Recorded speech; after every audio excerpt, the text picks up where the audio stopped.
welcome to Perspectives channel. Different angles for the same situation. Today, we will see the importance of the sales daily report through three types of different responses for the same question. The corporate standard response, sincere response, and the ideal world response. Remember, these are just fictional examples and do not represent the truth. Think about it, create yours. Okay, so now here we are speaking with a commercial director for a major B2B segment of a telecom multinational company, leader in Latin America, present in over 80 countries worldwide. So let's get to it. Why did you implement the sales daily report? Okay, what's the first type of response for your question? The corporate standard response. First of all, it's a pleasure to be here. Let me introduce myself. I have a degree in business administration, an MBA in business, and postgrad degrees in management, digital sales, and innovation. I've worked in sales since I graduated from college, starting as a trainee at a multinational retail company. 10 years ago, I migrated to the telecom sector, starting as a B2B business manager. Let's say your typical B2B salesperson. And I've been the B2B commercial director here for 3 years. I frequently participate in events, trade shows, and courses on the subject, both in Brazil, US, and Europe. I also study best practices in customer relationship management extensively, as our customers, of course, are our greatest asset. Selling in this B2B market is a consequence of serving our clients well, understanding their needs, and proposing solutions. Within the B2B segment, that is, again, selling to companies, telecom is about understanding what our client needs today and tomorrow to grow and prosper, without ever forgetting what they already have in-house, the famous legacy systems. Our portfolio allows us to build complete solutions for our corporate clients. That being said, selling isn't just pushing products and services with better promotional terms. It's about talking to the client and being a partner in their growth roadmap. For this, our sales team, the relationship managers, must be prepared not only by deep knowing our portfolio, but also by being able to identify opportunities that sometimes even our client hasn't noticed. Quality customer service covers the entire journey: pre-sales, during the sale, implementation, and of course, after sales. Because of that, about 90% of our clients are with us for over 10 years, rebuying or upgrading their products without even listening to our competitors. They know the quality of sales experience we provide.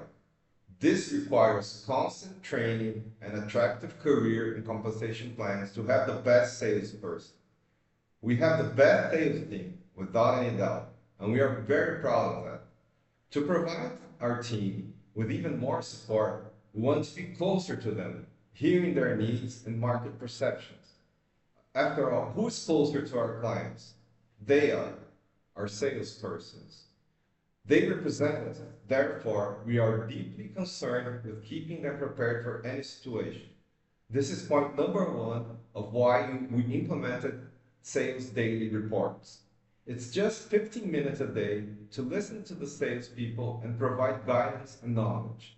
We don't just want more sales, we want sales of increasingly higher quality. Point number two, more sales with more quality. I confess we have aggressive goals because we have the best team that always hits their targets. Therefore, the daily sales report are basic and critical success factor to listening to our salespeople and helping them, whether with knowledge or preparation, so they can consistently hit their sales targets with quality, with high client satisfaction. Okay, what's the second type of response? Sincere response. To be very honest, it's about having a daily touch point with everyone to track their sales. It's the famous sales pushing, hammering away constantly so they sell more. Human beings need this constant stimulus. The tendency is to get comfortable and start making true sounding excuses. The daily sales report were, without a doubt, we saw a 30% increase in sales after implementing the daily sales report. Everyone is held accountable on a daily basis in front of everyone else. It also ends up generating healthy competition because those who sell more earn more. Additionally, we realize that this control point ensures higher quality sales, avoiding unnecessary after-sales costs.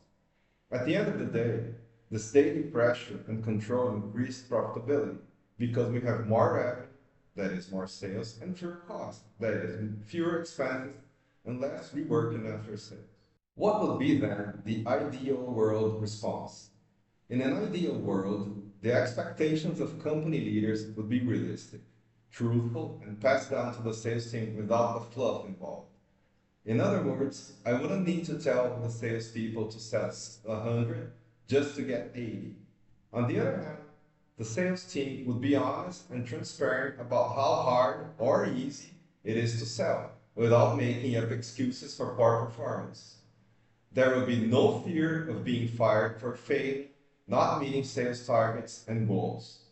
There will be no need for both leaders and salespeople to keep justifying or explaining targets and performance.